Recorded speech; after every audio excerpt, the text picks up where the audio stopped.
하나님께서 오늘 우리에게 주신 말씀은 구약성경 신명기 2장 1절에서 9절까지 말씀입니다.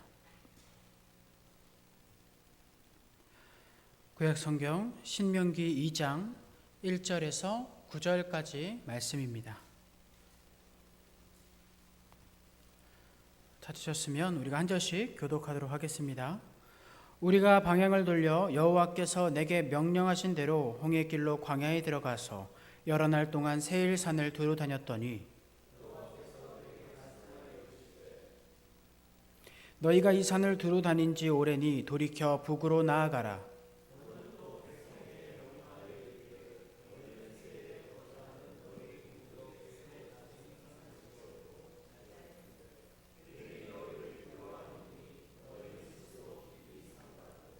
그들과 다투지 말라. 그들의 땅은 한 발자국도 너희에게 주지 아니하리니 이는 내가 세일산을 에서에게 기업으로 주었음이라.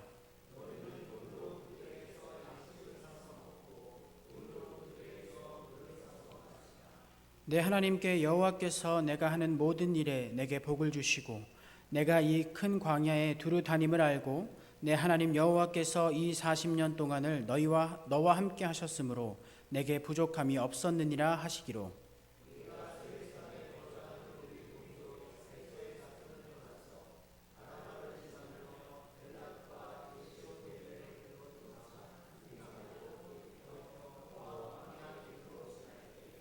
여호와께서 내게 이르시되 모압을 괴롭히지 말라. 그와 싸우지도 말라. 그 땅을 내가 내게 기업으로 주지 아니하리니 이는 내가 롯 자손에게 아르를 기업으로 주었음이라. 아멘. 하나님께서 함께 하십니다.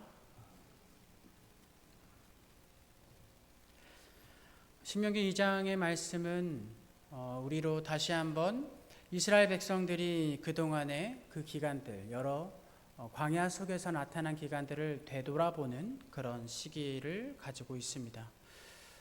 그도 그럴 것이 신명기라고 하는 것에서 이 신이라는 단어는 되돌아보다라는 뜻을 가지고 있죠. 다시 한번 되돌아보는 것입니다. 무엇이냐면 하나님의 말씀, 하나님의 명령, 그리고 하나님께서 이스라엘 백성들에게 무엇을 행하셨는지를 되돌아보는 그런 장이라고 볼 수가 있습니다. 그러한 신명기 2장 속에서 하나님께서는 이제는 모압과 에돔을 지나 나아가라고 말씀하십니다. 모압과 에돔을 정복하라라고 말씀하시지 않고 그들과 함께 공생하라는 것처럼 말씀하십니다.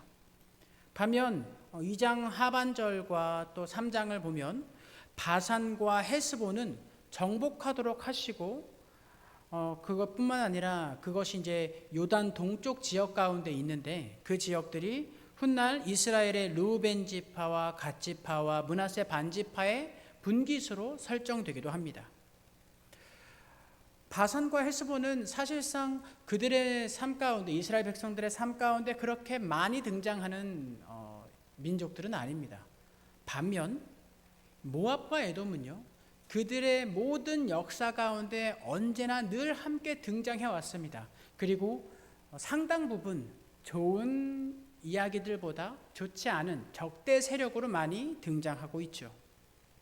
모압과 에돔은 사실은 이스라엘 전체가 멸망하는 그 시점에 그 끝까지 그 멸망에 관여한 나라들입니다. 즉 이스라엘에게 별로 좋을 것 없는 그런 환경적인 요소를 가지고 있다고 볼 수 있죠. 물론 때때로 도움을 주고 예수님의 족보에도 등장하는 이 룻이라는 여인도 모압 족속이긴 하지만 그것보다 훨씬 더 절대적으로 이스라엘 백성들에게 좋지 않은 영향을 끼쳤던 이들을 왜 하나님께서는 바산과 헤스본처럼 멸망이나 정복으로 일관되게 하시지 않으시고 왜 계속해서 그들의 삶을 보장해 주셨냐라는 것입니다. 이스라엘이 좀 더 평탄하고 평화롭도록 그들의 삶이 좀 더 평탄하고 좀 더 형통하도록 하기 위해서 이들을 왜 정복하게 두시지 않으셨냐라는 질문이 나올 수 있습니다. 이스라엘 역사를 조금 기억하고 알게 된다면 이때 모압과 이 에돔을 쳐서 정복했더라면 좀 달라지지 않았을까라는 상상을 해보게 됩니다. 그리고 이러한 신명기상의 질문들은 지금 오늘날 우리의 삶에 이러한 질문으로 변화되어서 나타납니다. 왜 저 사람, 저 단체를 그대로 두시는가? 굉장히 악해 보이고 많은 사람들에게 피해를 입히는 저 사람과 저 단체를 왜 계속 내버려 두시는 것일까? 또한 믿는 우리들의 삶을 평온하고 평탄하게 하시지 않으시고 우리 삶의 힘든 환경들을 왜 계속해서 마련하고 계시는가에 대한 질문들로 연결됩니다. 오늘 이 질문을 가지고 하나님의 말씀을 함께 바라보기를 원합니다. 2장 1절로 3절을 보면 이스라엘 백성들은 하나님의 말씀을 따라 광야 길로 되돌아갑니다. 광야를 계속해서 맴돌면서 그 세일산 주변을 계속해서 돌면서 약 38년 동안 하나님의 말씀에 의지하는 훈련을 받죠. 마침내 그들은 그 긴 여정의 끝에서 이제는 광야 길을 벗어나서 북쪽으로 나아가야 되는 때가 도달했음을 하나님께서 말씀해 주십니다. 그리고 그 북쪽으로 나아가는 그 길 가운데 있는 지역이 뭐였냐면 바로 모압과 에돔이었습니다. 근데 일반적으로 우리가 그냥 지나가는 땅도 있고 정복해야 하는 땅도 있다고 했을 때 어떤 땅을 주로 정복하게 될까요? 정복하기 쉬운 땅을 먼저 정복할까요? 아니면 정복하기 어려운 땅을 정복할까요? 일반적으로 쉬운 땅을 정복하고 그 땅들을 다 점령한 후에 만전의 만전을 가해서 이제 정복하기 어려운 땅에 뭔가 도전하는 그런 그림이 나타나야 되지 않겠습니까? 그리고 그 당시 정복하기 쉬운 땅은 하나님께서 그냥 지나가고 공생하라고 말씀하셨던 모압과 에돔이었습니다. 왜냐하면 그들이 이스라엘을 두려워했기 때문입니다. 이미 싸우기도 전에 그들을 향한 이스라엘 백성들을 향한 두려움을 모압과 에돔 사람들이 가지고 있었습니다. 그래서 그들 이스라엘 백성들이 지나올 때에 모압과 에돔이 벌벌 떠는 모습을 볼 수가 있죠. 반면 바산과 헤스본, 우리가 이제 다음 주 수요일에 이 부분을 다룰 텐데 바산과 헤스본은요, 그들이 지나가기로 이제 말을 했을 때 결코 그냥 쉽게 길을 내어주던 사람들이 아니었습니다. 어디 우리 땅을 너희들이 쳐들어오려고 그냥 지나간다고 말도 안 되는 소리 하지 마라고 하면서 그들에게 대적했던 사람들이 이 바산과 헤스본 사람들입니다. 그러니까 바산과 헤스본, 하나님께서 멸망시키라고 점령하라고 말씀하셨던 그 땅들은 이스라엘 백성들에게 다소 벅찬 상대였고, 상대적으로 모압과 이 에돔은 이스라엘 백성들에게 조금은 가능성이 엿보이는 그런 땅이었다는 겁니다. 그런데 그들에게 모압과 에돔은 정복의 대상이 아니었다는 게 문제입니다. 상식적으로 생각해 봤을 때 그들을 점령해야 하건만 이 모압과 에돔을 그냥 지나쳐 갑니다. 그리고 그것을 그냥 지나치는데 이유는 딱 한 가지밖에 없습니다. 하나님께서 그렇게 말씀하셨기 때문입니다. 하나님께서 이 말씀하셨는데 조금 세부적으로 말씀드리자면 하나님께서 야곱의 형인 에서에게 그리고 아브라함의 조카인 롯에게 이 땅을 약속하셨고 또 허락하셨습니다. 그렇기에 그 땅들을 점령하지 못하게 된 것입니다. 하나님께서는 그의 선택하신 백성들뿐만 아니라 그 모든 사람들과 하신 약속에 신실하신 분이라는 것을 우리는 발견할 수가 있습니다. 더불어 하나님께서는 그분의 창조 속에서 일하시기로 작정하셨음을 알 수가 있습니다. 흔히 불의한 모든 것을 하나님께서 쓸어버리시고 의로운 사람들만, 거룩한 이들만 남겨두셔서 그들의 삶 가운데 평화와 평탄과 하나님의 일하심을 보이는 것이 굉장히 좋지 않겠나라는 우리 생각을 합니다. 그러나 하나님께서는 그렇게 하시지 않기로 작정하셨습니다. 언제 작정하셨는지 기억나시나요? 바로 노아의 홍수 이후로 작정하십니다. 노아의 홍수는 무엇이냐면 하나님 안에서 믿음을 온전히 지킨 그 사람들을 제외하고는 모두를 쓸어버리신 사건입니다. 그 이후에 무지개를 나타내시면서 하나님께서 약속해 주셨죠. 내가 다시는 이 물로 이 세상을 쓸어버리지 않겠다. 내가 이와 같은 방법으로 다시는 일하지 않겠다라고 말씀하십니다. 그러면서 무엇을 행하셨냐면 민족을 이루십니다. 어떤 한 개인, 어떤 한 가정을 선택하셔서 그들로 하여금 하나님을 보이시기로 작정하셨다고 한다면, 이제부터는, 노아 이후부터는 아브라함을 통해서 하나님께서 이 민족을 통해, 한 나라를 통해, 한 백성들의 그 단체를 통해서 하나님의 일하심을 나타내겠다고 말씀하셨던 것입니다.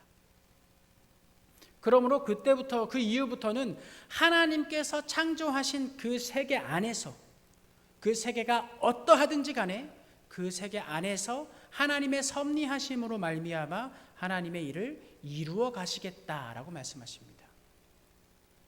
그 속에서 하나님의 백성들은 하나님의 말씀을 따라 하나님을 나타낼 것이고, 하나님의 백성이 아닌 사람들은 하나님의 섭리를 따라서 그들의 완악함으로, 그들의 악함으로, 그들의 능력과 그들의 어떠한 강함으로 하나님의 일하심에 쓰임 받게 되는 것입니다. 그러므로 하나님이 계속해서 섭리하고 계시기로 하나님께서 작정하신 것이죠. 여기에서 이 질문을 적용해 봅시다. 왜 믿는 이들의 삶의 환경을 쾌적하게 해주시지 않는가에 대한 질문이죠. 하나님께서는 믿는 사람들의 환경 자체를 극적으로 바꾸시지 않습니다. 예를 들면 이스라엘 백성들이 광야 생활을 했을 때 그들의 믿음이 어디에서 탄로 났냐면 정탐을 할 때 탄로가 났습니다. 그럼 정탐을 해서 그들이 불안해하니까 하나님께서 그래 너희들의 불안의 요건들을 모두 해결해 줄게 라고 결정하지 않으셨다는 겁니다. 그 해결은 환경이 바뀌는 것이죠. 그래 너희들이 가로막고 있는 그 환경들, 그 대적들 내가 다 무찌르고 없애줄게. 너희들은 꽃길만 걸어가라 라고 말씀하시지 않는다는 겁니다. 하나님의 계획은 그들의 환경을 바꾸는 것이 아니라 그들의 존재를 바꾸는 것이었기 때문이에요. 그리고 존재에 관심이 있으셨던 하나님은 환경이 존재를 변화시키지 못한다는 것을 아시는 분이십니다. 존재의 변화는 오직 무엇으로만 나타날 수 있냐면 하나님으로서만 나타날 수 있습니다. 조금 더 정확하게 존재의 변화, 거룩한 존재로 거듭나기 위해서는 환경이 아닌 하나님의 관여하심, 하나님으로 말미암아 거듭나야 나는 것으로서만 변화될 수 있다는 것이죠. 그러므로 그리스도인인 우리들은 환경의 영향보다 절대적으로 하나님께 영향을 받는 사람들이고 하나님의 말씀에 민감하게 반응하는 사람이어야만 하는 것입니다. 에돔이라는 환경, 그리고 모압이라는 삶의 자리는 우리가 신경이 쓰이는 대상이긴 하지만 그게 우리의 삶을 결정적으로 어떤 영향을 미친다고 생각할 수는 없다는 얘기입니다. 왜냐하면 우리의 생활에, 우리의 삶에 절대적인 역할, 절대적인 영향력은 하나님께 있다고 우리는 여겨야 한다는 것이죠. 그 두 곳을 지나라는 말씀과 함께 하나님께서는 이스라엘 백성들에게 한 가지 말씀으로 자각을 시켜주십니다. 그것은 7절입니다. 7절 우리가 함께 볼까요? 7절 말씀입니다. 내 하나님 여호와께서 내가 하는 모든 일에 내게 복을 주시고 내가 이 큰 광야에 두루 다님을 알고 내 하나님 여호와께서 이 40년 동안을 너와 함께 하셨으므로 내게 부족함이 없었느니라 하시기로. 우리는 앞에 놓여진 어떤 환경들의 굉장한 영향을 받습니다. 앞으로 어떻게 살아갈지에 대한 고민이 우리에게 많은 시간을 소비하게 합니다. 우리는 이런 적도 있을 거라고 생각을 합니다. 아니 지금 제가 먹고 살기에도 바쁜데 하나님을 찾고 예배할 정신이 어디에 있냐고 말이죠. 예배해야 되는 것도 알고 하나님을 의지해야 되는 것도 아닌데 당장 제가 먹고 사는 것이 바쁘고 힘든데 언제까지나 거기에서 하나님을 의지하고 있는 것으로 만족할 수 있겠습니까? 라는 마음을 가진다는 겁니다. 우리의 생각이 여기에 머물러서 하나님의 말씀이 아닌 세상적인 힘이나 세상적인 흐름이나 세상이 말하는 이치를 따르려고 한다면 우리는 이 7절 말씀을 기억해야 할 필요가 있습니다. 7절 중에서 특히 이 부분이요. 여호와께서 이 40년 동안을 너희와 함께 하셨으므로 너희들에게 부족함이 없었느니라. 하나님께서는 지난 시간 동안들을 우리의 삶 가운데서 이끌어 오신 분이라는 것을 인정하라는 겁니다. 우리가 힘쓰고 우리가 노력하고 우리가 계획했습니다. 이것은 부정할 수 없습니다. 그러나 하나님께서는 이렇게 말씀하십니다. 그 모든 일을 하나님께서 인도하시고 진행하셨다라는 겁니다. 하나님의 그 섭리 손길 안에서 우리가 존재했다라고 말씀하시는 겁니다. 이것을 우리는 어떻게 표현하냐면 우리의 삶의 주권이 하나님께 있습니다라는 고백으로 나타나는 겁니다. 만약 여러분들께서 여러 찬양의 가사처럼 우리 삶의 주권이 하나님께 있습니다, 나 주님의 기쁨 되길 원합니다 라는 식으로 하나님께 경배하고 찬양한다면 우리는 하나님의 주권을 이미 우리의 삶 가운데 받아들이고 있는 존재들입니다. 그런데 우리의 삶은, 우리의 생활의 모습은 여전히 하나님의 주권을 인정하는 것이 아니라 나의 생각과 나의 경험과 나의 불안이 장악하고 있는 모습을 발견하게 되는 겁니다. 그렇다는 건 우리의 입술의 고백과 우리의 삶이 다르다는 것을 의미합니다. 그러므로 이것을 일치시킬 필요가 우리에게 있습니다.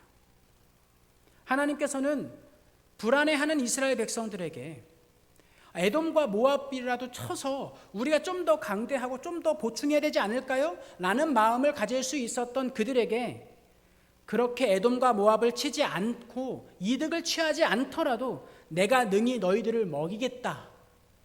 마치 지난 광야 속에서 40년 동안 너희들을 먹인 것처럼, 너희들의 신발이 닳지 않고 너희들의 옷이 헤어지지 않고 너희들이 하루도 굶은 적이 없었던 것처럼 내가 너희들을 능히 먹일 수 있다. 내가 바로 그 하나님이다 라는 사실을 알게 해주신 것입니다. 자각해 주셨다는 겁니다. 그러므로 우리에게도 말씀하시는 겁니다. 내가 너희들을 지금까지 이 자리 가운데로 이끌어 왔으니 앞으로도 내가 너희들을 담당하겠다, 책임지겠다 라고 말씀하신다는 거죠. 이스라엘 백성들은 이 시점에서 누구도 불평하지 않습니다. 모압과 에돔을 지나가라 라는 하나님의 말씀에 누구도 불평하지 않습니다. 만약 불평함이 있었다면 말씀 가운데 나타났을 겁니다. 왜냐하면 그 이전까지는요, 불평과 불만의 어떤 바다가 이스라엘 백성들 사이에서 많이 넘쳐났기 때문입니다. 그러나 이 38년이 지난 이후에요, 이스라엘 백성들의 출애굽 1세대가 모두 죽고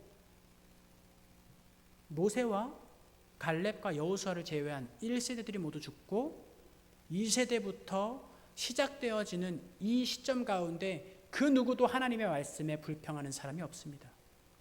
그것은요, 이 38년의 광야 기간이 그들에게 무엇보다 강력한 무기를 가져다 주었다는 것을 말하고 있습니다. 그 강력한 무기는 뭘까요? 하나님의 사람들이 가지는 가장 강력한 무기요, 그 두 가지가 있습니다. 그건 하나님의 말씀을 신뢰하는 것과 하나님의 말씀을 순종하기로 작정하는 태도입니다.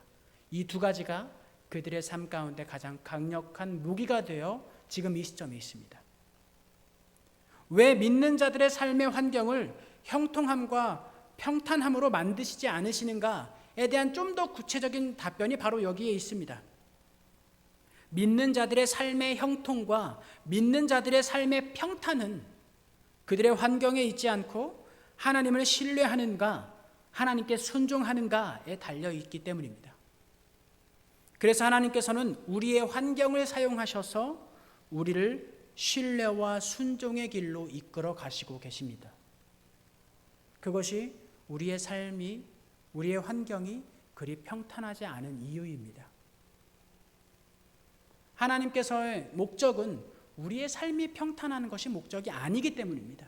하나님의 목적은 평탄하지 않은 삶의 환경 속에서도 여전히 하나님을 신뢰하고 불행과 기습적인 공격들이 나를 향해 달려올지라도 여전히 하나님 앞에 순종하는 것으로 존재하기를 바라시기 때문입니다. 그래서 환경을 사용하여 신뢰와 순종으로 나아가게 하신다는 것이죠. 그러므로 사랑하는 성도 여러분, 하나님께서 인도하시는 그 모든 과정 속에서 이 환경에 휘둘리지 않기를 바랍니다. 좀 더 나아가면요, 환경이 가져다 주는 그 결과적인 모습에서도 휘둘리지 마십시오. 결과는 흑백 논리처럼 두 가지로 정의해 볼 수 있습니다. 좋은 결과가 있을 것이고 좋지 않은 결과가 있을 것입니다. 그 결과에 휘둘리지 말라는 겁니다. 하나 예를 들어 드릴까요? 에돔과 모압은요, 하나님의 말씀을 따라 그냥 두고 지나갔습니다. 그랬더니 이스라엘 백성들이 멸망해가는 여러 국가들의 이 공격들 속에서 항상 이스라엘 백성들의 편이 아니라 적국의 편에서 그들을 부추기고 그들을 도와서 이스라엘 백성들을 멸망시켰습니다. 아까 말씀드렸던 것처럼 그때 이들이 만약 하나님의 말씀을 따르지 않고 그들을 정복했더라면 좀 더 이스라엘의 역사가 변화되었을까요? 아닙니다. 하나님의 섭리는요, 사람의 능력으로 막을 수 없기 때문이죠. 그리고 결정적으로 하나님께서 이스라엘 백성들에게 선지자들을 많이 보내시는데 그 선지자들이 하나같이 이스라엘 백성들이 멸망하는 이유에 대해서 다 말합니다. 그 이유 중에 그 누구도 너희들이 멸망하는 이유는 그때 모압과 암몬, 에돔을 그냥 뒀기 때문이야 라고 하는 사람이 한 명도 없어요. 다 무엇 때문이라고 이야기하냐면 너희들이, 이스라엘 백성들이 하나님을 향해 불신과 불순종으로 행했기 때문이다 라고 이야기합니다. 무엇과 반대되죠? 하나님의 목적하심과 반대되는 겁니다. 하나님의 목적은 뭐라고요? 우리의 삶을, 우리라는 존재를 하나님께 신뢰하고 하나님의 말씀에 순종하는 존재로 거듭나게 하시는 거예요. 이스라엘 백성들이 멸망한 이유는 뭐라고요? 모압과 에돔 때문이 아니라 그들을 그냥 하나님 말씀대로 지나쳐서가 아니라 그들의 불신과 불순종 때문이라는 겁니다. 그것이 곧 교만과 패악이 된 것이죠. 그러므로 우리가 하나님께서 인도하시는 삶 속에서 집중해야 될 것은 어떤 좋은 결과 혹은 어떤 나쁜 결과가 아니라는 겁니다. 모압과 암몬과는 다르게 바산과 헤스본은 아무런 그 탈 없이 이스라엘 백성들이 정복에 성공을 합니다. 하나님의 말씀이 우리의 삶을 통해서 어떤 결과를 나타냈기 때문에 기뻐하지 않습니다. 이스라엘 백성들은 우리가 하나님의 말씀대로 승리했다, 우리가 정복했다 라는 그 결과로 만족하지 않는다는 겁니다. 무엇에 만족하냐면 하나님의 말씀이 그대로 이루어졌음에 만족합니다. 하나님의 말씀이 나의 삶에서 그대로 나타난 것에 기뻐합니다. 하나님의 말씀이 나의 삶 가운데 그대로 나타났을 때 나의 삶은 실상은 어떠한 고통과 어떻게 보면 멸망으로 가는 듯한 느낌을 받을 수가 있습니다. 그런 결과도 있는 것이죠. 그러나 그 결과에 좌절하지 않는 겁니다. 하나님의 말씀이 여전히 나의 삶 가운데 존재하고 있음에 그 상황 가운데 감사할 수 있게 되는 겁니다.